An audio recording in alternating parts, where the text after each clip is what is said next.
सरकार ने काफ़ी कुछ ऑलरेडी कर दिया है, थिंग्स आर इन मोशन, और अचानक एक दिन सवेरे उठेंगे तब पता लगेगा कि बीती रात ये हो गया। सर्जिकल स्ट्राइक्स के साथ भी यही था। जब बालाकोट हुआ किसी को कुछ पता नहीं था, इनफैक्ट इतना सीक्रेट कि फौज के अंदर नहीं पता था कि सर्जिकल स्ट्राइक्स होने वाली हैं। बहुत कम लोगों को पता था, और इनफैक्ट इंडियन आर्मी में सीनियर लीडरशिप के काफ़ी हिस्से को नहीं पता था। जो लोग रेलिवेंट थे सिर्फ उनको पता था। तो अगर आप मिलिट्री स्ट्राइक करते हैं, अगर आप एयरफोर्स का इस्तेमाल करते हैं, नेवी, आर्मी का, जो लोग रेलिवेंट हैं उन्हीं को पता होंगे। हम लोग न्यूज़ मीडिया से लेते हैं। मीडिया क्या, यहाँ पे जब मैं कह रहा हूँ, उस दिन हम INS अरिहंत के बारे में बात कर रहे थे, मैंने बोला था कि नेवी तक वालों को नहीं पता होता कि अरिहंत कहाँ पे। अगर नेवी को नहीं पता होगा तो मीडिया को कहाँ से पता होगा? अगर ऐसा है तो ये कुछ ऑप्शंस हम यहाँ डिस्कस कर रहे हैं। आप देख रहे हैं गौरव स्क्रीन पर, ये असल में कुछ लोग ये समझ रहे हैं कि इस समय डिले हो रहा है भारत की तरफ से। ये डिले हो रहा है क्या, नंबर एक, या ऑलरेडी काम शुरू हो चुका है और इसको जो डिले के तौर पर देख रहे हैं वो डिसेप्शन में है? जी देखिए, ऐसा होता है कि कई चीज़ें ऐसी होती हैं जो हो जाती हैं, जो पब्लिक स्फेयर में नहीं आती हैं, और कुछ चीज़ें होती हैं जो सामने से नज़र आती हैं। मुझे ऐसा लगता है कि सरकार, और मुझे विश्वास है, सिर्फ लगता नहीं है, मुझे पूर्ण विश्वास है कि सरकार ने काफ़ी कुछ ऑलरेडी कर दिया है, थिंग्स आर इन मोशन, और अचानक एक दिन सवेरे उठेंगे तब पता लगेगा कि बीती रात ये हो गया। सर्जिकल स्ट्राइक्स के साथ भी यही था। जब बालाकोट हुआ किसी को कुछ पता नहीं था, इनफैक्ट इतना सीक्रेट कि फौज के अंदर नहीं पता था कि सर्जिकल स्ट्राइक्स होने वाली हैं। बहुत कम लोगों को पता था, और इनफैक्ट इंडियन आर्मी में सीनियर लीडरशिप के काफ़ी हिस्से को नहीं पता था। जो लोग रेलिवेंट थे सिर्फ उनको पता था। तो अगर आप मिलिट्री स्ट्राइक करते हैं, अगर आप एयरफोर्स का इस्तेमाल करते हैं, नेवी, आर्मी का, जो लोग रेलिवेंट हैं उन्हीं को पता होंगे। हम लोग न्यूज़ मीडिया से लेते हैं। मीडिया क्या, यहाँ पे जब मैं कह रहा हूँ, उस दिन हम INS अरिहंत के बारे में बात कर रहे थे, मैंने बोला था कि नेवी तक वालों को नहीं पता होता कि अरिहंत कहाँ पे। अगर नेवी को नहीं पता होगा तो मीडिया को कहाँ से पता होगा? तो अगर ये हालात हैं तो आप सोचिए। और इधर देखिए, ये अगर ये एक इंफॉर्मेशन और साइकोलॉजिकल वॉरफेयर भी चल रहा है तो जरा ये देखिए, ये खबर देखिए। भारत पाकिस्तान तनाव से जुड़ी हुई इस वक्त ये बड़ी खबर है, बड़े ध्यान से देखिएगा। और इस पर गौरव आप तैयार रहिएगा अपने कमेंट के साथ। अमेरिका के सामने गिड़गिड़ाए पाकिस्तान के PM शहबाज। अमेरिकी विदेश मंत्री से शहबाज ने गुहार लगाई, भारत को रोके अमेरिका। शहबाज शरीफ ने कहा। विदेश मंत्री मार्को ने S जयशंकर से भी बात की, हमारे विदेश मंत्री से, और इधर से कहा गया कि हम हमलावर और साजिश करने वालों को छोड़ेंगे नहीं। S जयशंकर का ये जो ट्वीट है गौरव, आपको मैं चाहूंगा कि इसको पढ़ें, और ये भाषा क्या है, जरा इसमें बिटवीन द लाइंस क्या है वो भी आप बताएं। Discuss the Pahalgam terrorist attack with US Secretary Rubio yesterday. Its perpetrators, backers and planners must be brought to justice. देखिए साहब, ये एक बहुत बड़ा स्नब है अमेरिका को, क्योंकि अगर आपने मार्को रूबियो का बयान पढ़ा हो या देखा हो, वो कह रहे हैं कि आप लड़ाई मत करिए, डी एस्केलेट करिए। मार्को रूबियो ने क्लियरली बोला डी एस्केलेट करिए, लेकिन उस मीटिंग के बाद, उस बातचीत के बाद, जो कि एक फोन कॉन्वर्सेशन हुई है, उसमें डॉक्टर जयशंकर ट्वीट करते हैं कि हमने पहलगाम का टेररिस्ट अटैक मार्को रूबियो के साथ डिस्कस करा है, और फिर यहां पे देखिए, यहां पे फुल स्टॉप है। हमने आपसे डिस्कस कर दिया, ये एक कहानी खत्म हो गई। दूसरी कहानी है कि जिसने कराया और जो उसके बैकर्स हैं उनको हम, तो ये बड़ी इंपॉर्टेंट बात है, और इसको क्लोज इन करके यहां पर दिखाइए। ये कहा जा रहा है कि आप इसमें फुल स्टॉप का मतलब समझिए, ऐसा नहीं है कि वो कॉमा है और कंटिन्यूएशन में सारी बात कही जा रही है। Discuss the Pahalgam terrorist attack with US secretary Rubio yesterday and there comes a full stop, means the sentence up till here only, period. उसके बाद it's perpetrators, backers and planners must be brought to justice। मतलब क्या, America ने ये कहा होगा आप restraint करें, आप डीएस्केलेट करें, और यहां से कहा गया होगा माइंड योर बिजनेस, हमको मालूम है कि क्या किया जाना है। हाँ, ये कहा गया। यही मैं कह रहा हूं। मैं ये कह रहा हूं कि इस ट्वीट में 2 सेंटेंसेस हैं, और पहले सेंटेंस और दूसरे सेंटेंस का एक दूसरे से कोई रिश्ता नहीं है, मैं ये कह रहा हूं। तो ये आज का भारत है जिसको ये बताते आता है, वो अमेरिका हो, चाइना हो, खुद को समझने वाले सुपर पावर्स हो, कि हमको क्या करना है वो बताया ना जाए। ये जो कम्युनिकेशन है, ये कम्युनिकेशन बहुत बहुत इंपॉर्टेंट है। और मुझे लगता है विक्रम सर कि ये कम्युनिकेशन के मामले में अगर हम देखते हैं कि पड़ला किधर, S जयशंकर के आगे, तो मुझे लगता है कि पाकिस्तान एकदम ही भूसा दिखाई देता है मुझको, दिमाग के मामले में, कम्युनिकेट करने के मामले में, डिप्लोमेसी के मामले में। आपने 2 लाइन में गागर में सागर का समावेश हो गया है। S जयशंकर साहब ने जो फरमाया है उस पर सभी कुछ समाहित है। बिस्मार्क ने कहा था, right politely, speak diplomatically, one observes the rules of politeness even in the declaration of war. युद्ध की घोषणा में शिष्टाचार का, हम लोग पाकिस्तान की तरह थोड़ी हैं कि हम उतर आए गाली गलौज के ऊपर। लेकिन आप कहा देखें, S जयशंकर परिमार्जित परिष्कृत भाषा, संतुलित भाषा, और पाकिस्तान की भाषा ले लीजिए, उनके मेंबर्स ऑफ पार्लियामेंट की भाषा ले लीजिए, वो तो गाली गलौज में लगता है अंताक्षरी के पारंगत गोल्ड मेडलिस्ट हैं, और यहाँ हमारे सामान्य शिष्टाचार। सर वहां एक शब्द बड़ा यूज हो रहा है, मैं वहां की मीडिया में, खासतौर से प्रिंट मीडिया में क्या इस्तेमाल हो रहा है वो देख रहा हूं। गौरव, एडवेंचरिज्म बहुत इस्तेमाल करते हैं, वो क्यों करते हैं ये भी आप बताइएगा, लेकिन उससे पहले जरा ये देखिए, हाफिज सईद, मसूद अजहर, इनको किसी जैसे जैसे कहीं पर अगर कुछ होता है और मां को दिक्कत होने लगती है ना, अपने बच्चों को लेकर छिपाने छिपने की स्थिति आ जाती है। देखिए कितना वात्सल्य उमड़ रहा है इन टेररिस्ट के लिए। आतंकी हाफिज सईद की सुरक्षा को लेकर पाकिस्तान बेचैन है। पाकिस्तान ने आतंकी हाफिज सईद का ठिकाना बदला, लाहौर की सुनसान कोठी से आबादी वाले इलाके में शिफ्ट किया कि अगर कहीं कोई एक्शन हो तो कम से कम आबादी को देखकर शायद एक्शन लेने वाले सोचें। हाफिज की सुरक्षा में पाकिस्तान ने एसएसजी कमांडोज लगा दिए। अब आप देखिए, टेररिस्ट को बचाने के लिए, टेररिस्ट को सहेज कर रखने के लिए पाकिस्तान हमेशा कितने जतन करता है देखिए, और फिर कहता है कि नहीं हम तो खुद आतंक के सताए हुए हैं। ये एक तरफ किया जाना, और ये हम यूं ही नहीं कह रहे हैं, ये जब आप देख रहे हैं तो अब जरा कुछ और भी मैं आपको दिखाता हूं, जरा वो भी देखिएगा आप। ये तस्वीरों के जरिए आपके सामने रखने की कोशिश करता हूं मैं, जहां पर आप ये देखेंगे कि एक्चुअली इनका प्लान क्या है। क्या ये एक तरफ आईएसआई के मुखिया को अपना एनएसए बना रहे हैं, उस पर तो मैं बाद में आऊंगा, लेकिन वहां के जो पूरी दुनिया में घोषित आतंकी हैं उनको बचाने के लिए, ओसामा बिन लादेन एबटाबाद में मारा गया था, लेकिन उसके बाद बहुत सारी रणनीति छुपाने को लेकर भी वहां पर बदली गई है। जरा उसको देखते हैं, आइए जरा यहां पर फ्लैश कीजिए, आइए बताते हैं कि किस तरीके से सुरक्षाएं बदली गई हैं। अरे दाऊद इब्राहिम को छिपा कर रखा हुआ है, मसूद अजहर को, हाफिज सईद को कैसे प्रोटेक्ट किया जा रहा है जरा देखिए। और ये जरा गौरव आइए और समझाइए, मुझे लगता है ये बड़ा चेंज है, क्योंकि हम जब देखते हैं एबटाबाद वाले मामले में तो एक ऐसी जगह थी जहां उसको एक तरीके से फ्लैट देकर रखा हुआ था, लेकिन अब ये जो जगह है ये बस्ती वाला इलाका भी है और ये बंकर वहां बनाकर छिपाया गया। मतलब एक तो कि अगर कार्रवाई हो तो कोलेटरल डैमेज भी हो, और साथ में शायद बस्ती देखकर लोग गुरेज करें, और वहां पर अब कोई अपार्टमेंट नहीं है, बंकर है। मतलब किस तरीके से इन्होंने अपने आतंकियों को छिपाने के लिए स्ट्रैटेजी बदली है, जरा वो समझाएंगे। आप बताइएगा कहां जूम इन करना है, जूम आउट मैं करूंगा। नहीं, बिल्कुल यही वाला इलाका है जी, ये जो गौहर मोहल्ला है जिसके बारे में बात कर रहे हैं लोग जी। अब ये देखिए ना, ये जो हाफिज सईद का घर, ये जौहर मोहल्ला है, ये सॉरी, तो ये वाला जो इलाका है, और अगर आप पूरे इलाके को देखें, हाईली मतलब हाई डेंसिटी वाला इलाका है, यहाँ पे पॉपुलेशन बहुत ज्यादा है, यानी कि कोई भी अगर आएगा लोग आराम से, अच्छा जो हाईली डेंसली पॉपुलेटेड जो इलाके होते हैं उसकी खासियत होती है कि वहां पे रात दिन आवागमन चलता है।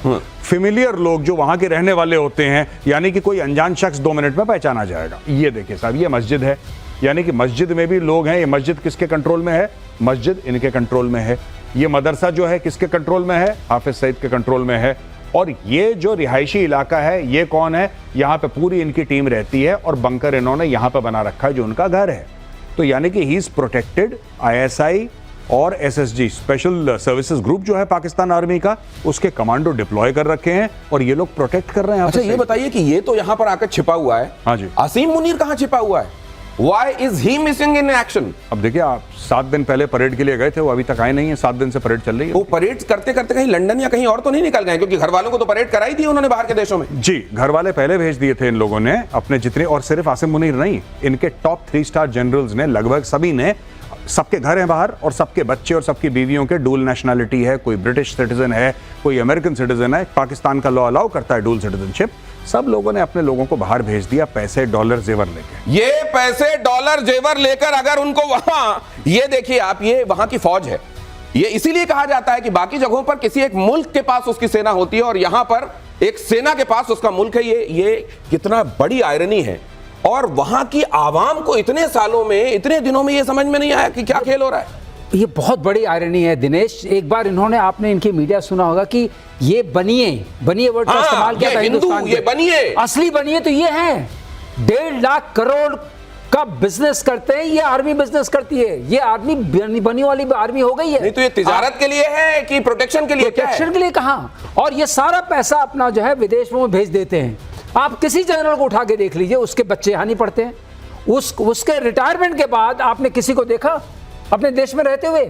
ये किस तरह की देशभक्ति है? और देश को लूट रहे हैं ये। सर एक चीज और, ये इसी नक्शे के हवाले से, ये नक्शा एक बार और डालिए डीजीपी सर, आपसे मैं ये जानना चाहता हूं। देखिए, मस्जिद मदरसा अमूमन इन जगहों का देखिए, जब नाम रखते हैं तो लश्कर तैयबा, जैशे मोहम्मद, ताकि उसमें वो जो फील आए ना, वो धर्म वाला फील आए, मजहब वाली फील आए। और देखिए मदरसे और मस्जिद का इस्तेमाल असल में किस तरीके से किया जाता है वो भी देखिए आप, ये इनकी हकीकत है सर। दिनेश जी, ये 36 साल मैंने इसको फर्स्ट हैंड देखा है। ये इलाके ऐसे होते हैं, इनको यहाँ होता है कम्यून लिविंग। अगर मैं आपके आंख पे पट्टी बांध करके कुछ ऐसे इलाके में पहुंचा दूं, आप ये समझ नहीं पाएंगे कि कम्यून लिविंग आप कहां पर है, बांग्लादेश में है, पाकिस्तान में है या हिंदुस्तान में है। और उसका उद्देश्य होता है, ये कोई इत्तेफाकन नहीं, अगर वहां पे कोई हरकत होगी 2 किलोमीटर पे, जैसे आपने कमांडोज भेजे, वो मालूम पड़ेगा स्थिति असामान्य है, अननेचुरल है, खतरे की घंटी, वो सिस्टम ऑफ अलर्टनेस चालू हो जाए। सर मान लीजिए कि यहाँ पे बंकर बना हुआ है, अब बंकर बस्टर मान लीजिए ले जाते हैं, और बंकर बस्टर इस जगह पर अगर यूज होता है तो फिर जाहिर है कोलेटरल डैमेज बहुत होगा। कोलेटरल तो डैमेज फिर होगा। इस तरह की जगहों पर, इस तरह के लिए तो ये तो बड़ा, ये उन्होंने अपनी तरफ से बड़ा चतुराई वाला काम किया है। नहीं, शिखंडी आगे कर दिया इन्होंने, शिखंडी आगे कर दिया, शिखंडी आगे कर दिया। ये देखिए, क्या गौरव आप ऐसा मानते हैं? जो आप कह रहे हैं ना कि collateral damage, line of control के पार जो विलेजेस हैं, पाकिस्तानी आर्मी गांव के बीच में तो उनकी गन पोजीशन है। ये तो पाकिस्तानी आज से नहीं है, जब मैं था फौज में 1998 में, when I was there in the army along the line of control 98-99 में, तब मैंने यही देखा था। हमारे बिल्कुल पार जो गांव थे, पुंछ इलाके में था मैं लाइन ऑफ कंट्रोल पे, तो जो पीओके में गांव थे, ऑक्यूपाइड एरियाज जो हैं, पाकिस्तान ऑक्यूपाइड कश्मीर, वहां पे गांव थे, उनके बीच में उन्होंने अपनी मीडियम गन्स लगा रखी थी कि अगर हम फायरिंग करेंगे वो हमारे ऊपर गोलीबारी करेंगे। जब हम उनके ऊपर गोलीबारी करेंगे, जिसको फौज में काउंटर बॉम्बार्डमेंट कहते हैं, तो गांव में गिरेगी, फिर दुनिया के बारे में रोएंगे कि साहब ये गरीबों को मार दिया। अब ये देखिए, अगर ये जिसको कहा जा रहा है कि शिखंडी को आगे कर दिया, क्या किया जा रहा है ये देखिए, और यहां पर किस तरीके से बचाने की जुगत लगाई जा रही है इन आतंकवादियों को। और मुझे ये लगता है कि अभी 9 तारीख को, अब जैसे मोहम्मद मौलाना मसूद अजहर, ये भारत की जेल में था, आप जानते हैं कंधार के बाद इसको छुड़ाकर ले जाया गया। ये मसूद अजहर को लेकर बड़ी खबर आपके सामने रख रहा हूं। आतंकी मसूद को बहावलपुर में ISI के सेफ हाउस में छिपाया गया, जैश के आतंकी कैंपों से भी आतंकियों को शिफ्ट किया गया है। ये इसके बाद मुझे लगता है किस मुंह से ये दुनिया से ये कहते हैं कि नहीं हम तो खुद आतंक के सताए हुए हैं, और आप एक काम करो, हमको मदद देते रहो, जिसको आप भीख कहते हैं। जी देखिए, इनका ये कहते हैं कि हमारे 80,000 लोग मार दिए। ये पाकिस्तानी अक्सर ये कहेंगे, जब भी आप बात करेंगे ना आतंकवाद की, तो कहेंगे साहब हम खुद आतंकवाद के सताए हुए हैं, हमारे 80,000 लोग मर गए। Fact of the matter is, ये 80,000 लोगों को मारने के लिए इन्होंने अमेरिका से पैसे लिए हैं। तो जब आपने पैसे पकड़ लिए करीब $35 अरब, फिर आप रो क्यों रहे हैं? अमेरिका ने आपको पैसे क्यों दिए थे? आपको मुशर्रफ का किस्सा वो पता है ना, जब उसने लोग बेचे थे, आपको याद है नहीं याद है? लोग बेचे थे 4,000 आम पाकिस्तानियों को, जिनका अलकायदा और इस्लामिक स्टेट से कोई लेना देना नहीं था, कोई कबाब बेचने वाला, कोई फल बेचने वाला, कोई दुकान में नौकर, कोई म्यूनिसिपैलिटी में काम करने वाला, ISI उसको पकड़ के ले गई, उसको मारा, बोल तू अलकायदा का है, मारा, बोल तू अलकायदा का है। उसने बोला ठीक है साहब मारना बंद करो, मैं अलकायदा का हूं। अंगूठा लगाया, 4-4, 5-5 हज़ार डॉलर में एक आदमी बेचा मुशर्रफ ने। आप जाके इंटरनेट पे चेक कर लीजिए, पाकिस्तान की रिपोर्ट्स कहती हैं 4,000 इनोसेंट पाकिस्तानीज को अमेरिकन को बेचा और खुद जेब में पैसे डाल के दुबई चला गया है। अपने यहाँ के नागरिकों को आज ले नहीं रहा है वो। बॉर्डर पर, अटारी पर पहुंचे हुए हैं लोग, क्योंकि जिनका वीजा खत्म हो गया, उनको जाना था, टाइम जब खत्म हो गया तो सरकार ने खुद ले जाके उनको वहां खड़ा किया कि भाई इनको ले लो अंदर। कहा जा रहा है कि ऐसे लोग करीब 50 तो वहां पर वेट कर रहे हैं कि भाई बॉर्डर खोलो, हमको अंदर ले लो। कह रहा हम नहीं पहचानते। अगर ये बेचने वाली बात है तो ये उसमें स्टैंप भी लगाती है कि उनके लिए अपने नागरिकों की जान कितनी मूल्यवान है। हमले के डर से भागा पाकिस्तानी आर्मी चीफ। जरा देखिए, पाकिस्तानी आर्मी चीफ हसीम मुनीर का अता पता नहीं, रावलपिंडी के आर्मी हेडक्वार्टर में नहीं है हसीम मुनीर के परिवार के साथ विदेश भागने की खबर। क्या ये संभव हो सकता है विक्रम सर? आपको लगता है ये हुआ होगा? हो सकता है चला गया हो, भाग गया हो। बिल्कुल, आप याद करें कल हम लोगों ने डिस्कस किया था, जनरल आगा मोहम्मद याहिया खान शराब पी रहे थे, नूरजहां की गजलें सुन रहे थे और वहां बांग्लादेश निकल गया। और जब कहा बोलने को तो शराब के नशे में लार टपक रही और वो कह रहा है मेरे अजीज हम वतनों, एक जंग हार जीतने के लिए छोटी मोटी शिकस्त होती ही है। मतलब जो नशे में है, जो मूर्छित है, जो हिप्नोटाइज है। शराब तो हराम मानी जाती है ना। जो हराम जिसके लिए है उनके लिए है, वो दूसरों के लिए। हमारे लिए हराम थोड़ा ही है, अय्यू उनके लिए थोड़ी नहीं। तो ये जो मौलाना तैयार करते हैं कट्टरपंथी, जो जाके बंदूकों से दूसरों का हत्या करते हैं, वो तो बड़ी हलाल हराम की बात करते हैं। जनरल याहिया खान की छोड़ दीजिए, आप टॉप जो एक्सपीरियंस है पंजाबी आर्मी ऑफिसर्स, उनकी आप भूल जाएंगे हराम और हलाल क्या है। इसके ऊपर छोड़ ही दें, क्योंकि उनकी चर्चा करना तो भी। क्या ऐसे में असीम मुनीर के लिए देश छोड़ के भाग जाना भी हलाल है? देखिए साहब, वो उनके सारे के सारे आर्मी चीफ रिटायर होने के बाद देश से भागते हैं। आसिम मुनीर इन सर्विस देश से भाग गया तो इतनी बड़ी बात नहीं, भागने का एक चलन है वहां पे। अगर आप देखें अशफाक परवेज कियानी ऑस्ट्रेलिया में बैठे हैं, रहील शरीफ जो हैं वो बैठे हैं सऊदी अरेबिया में, परवेज मुशर्रफ की डेथ कहां पे हुई? पाकिस्तान में नहीं, दुबई में डेथ हुई। तो इसमें आपको ये जनरल बाजवा वो यूरोप में हैं। तो जब इनका कोई भी आर्मी चीफ पाकिस्तान में नहीं है तो साहब ये चला गया तो कौन सी बड़ी बात? क्या ऐसा नहीं लगता सर कि ये लोग बेशक रिटायर हो जाएं, श्रीवास्तव सर, इनको पनिश किया जाना चाहिए, और एक बार इनको पनिश किया जाना अगर शुरू हो जाएगा तो उसके बाद आतंक की जड़ पे हम प्रहार होगा। आपने मुंह की बात छीन ली। हम यही कहना चाहते थे और हम लोग यही कह रहे हैं कि चाहे रिटायर हो चाहे सर्विस में हो, असली आतंकी तो यही हैं। इनको ढूंढ ढूंढ के मारो, इनको मारना बहुत जरूरी है, जिससे जो पैसे लेके भाग रहे हैं अपने ही देश के या लोगों को बेच के जो पैसे आ रहे हैं वो खाने का टाइम नहीं मिले। ये खाने का टाइम नहीं मिलेगा, रिटायर बेशक हो जाए, वहां जाओ ढूंढ के मारो, ये करना पड़ेगा इनके साथ। भारत के हमलों की आशंका से पाकिस्तान शेयर बाजार में क्या हो रहा है जरा देखिए, हाहाकार मचा हुआ है। कराची स्टॉक एक्सचेंज में गिरावट का दौर जारी है, 2 दिनों में 5000 से ज्यादा अंकों की गिरावट हुई है। अब यहां पर देखिए 5000 अंकों से ज्यादा की गिरावट, और अब बताया जा रहा है कि लगातार गिर रहा है बाजार। तो बाहर की दुनिया के लिए फायरवॉल लगा दिया गया है कि ये पता ना चले कि और कितना गिर गया, ये और दुनिया की निगाहों में कितने गिर जाएंगे ये तो खैर आप जानिए, लेकिन सेंसेक्स इनका वहां का कितना गिर गया है जरा ये देख लीजिए। और अब देखिए एक तरफ हालत ये है और दूसरी तरफ क्या तैयारी चल रही है देखिए भीख मांगने की। 9 मई को अंतरराष्ट्रीय मुद्रा कोष IMF की बैठक होगी।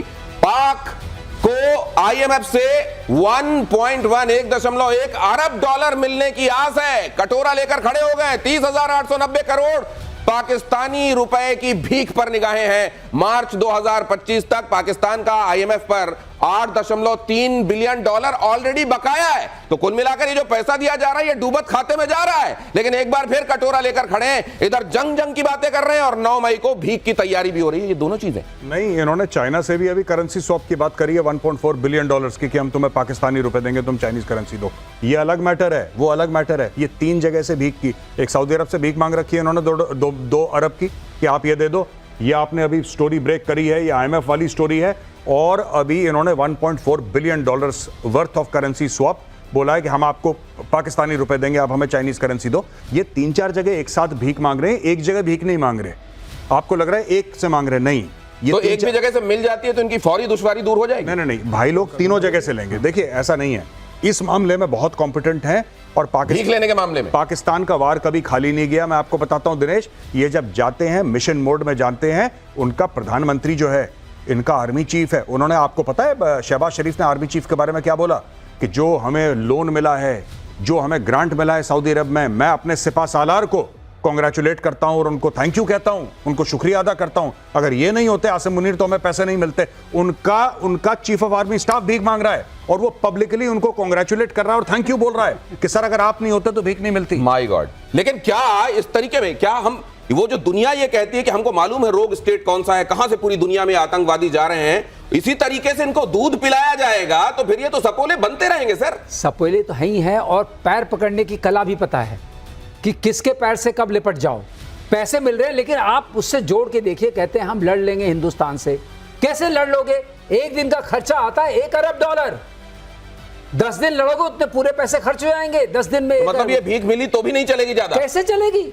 तो ये खबर देखिए जरा, अरब सागर में भारतीय नौसेना का युद्धाभ्यास। और ये भी कर रहे हैं अपनी ड्रिल्स, लेकिन वो ड्रिल्स में ही इनके कहीं इनके हथियार चुक न जाएं। अलर्ट मोड पर नौसेना के युद्धपोत, एयरक्राफ्ट कैरियर, फॉरवर्ड एरिया में इंडियन कोस्ट गार्ड के पोत भी मौजूद हैं। जब यहां से ये कहा गया कि ये जो एरिया है इस जगह पर हम ड्रिल करेंगे तो बाकी के जहाज दूर रहें और इस जगह से कोई आए जाए नहीं। एक तरीके से वैसी ही नोटिस होती है जैसे नो टाइम आप सुनते हैं एयर के मामले में, ये होती है नेवल एरिया वार्निंग, और इसको लेकर भी वार्न किया गया है। लेकिन उधर तुरंत पाकिस्तान ने इसको कॉपी कैट बनते हुए नकल की इसकी, और कोशिश ये की कि हम इसके जरिए ये दिखा दें कि नहीं, हम भी पीछे नहीं हैं।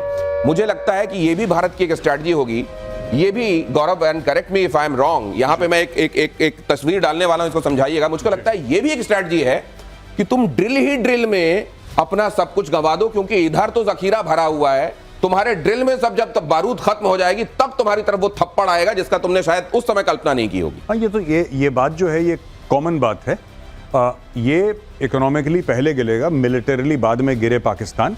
ये जो आप अरब सागर का आपने पूरा ये एक इमेज दिखाई है ना, यहाँ पे गुजरात है और फिर वहां पे कराची आप ऊपर दिखा रहे हैं। देखिए साफ सीधी बात है, पाकिस्तान के पास उतना पैसा नहीं है दिनेश कि पाकिस्तान अपनी नेवी, एयरफोर्स और आर्मी को मोबिलाइज करे। ये डिविजन्स मूव कर रहा है, हवाई जहाज अपने कॉम्बैट एयर पेट्रोल उड़ा रहे हैं वहां पे, शिप्स इनके पाकिस्तानी नेवी के शिप्स यहां पे ड्रिल अपनी कर रहे हैं। And this is bleeding Pakistan because they don't have that kind of money. उनके पास पैसा है ही नहीं है पैसा उनके तो पास। ये तो वही वाली मसल हो गई कि अगर गाल अपने लाल नहीं है तो उसको थप्पड़ मार मार के लाल करो। ये तो वही कर रहे हैं। हाँ, और क्या। आप देखिए ना, अब शेयर मार्केट आपने बोला 5000 पॉइंट गिर गया। हाँ। अब ये भीख मांगने के लिए दौड़ रहे हैं। हाँ। अब वो भीख आएगी। अब ये जो पैसा है कहां से आ रहा है लड़ने के लिए?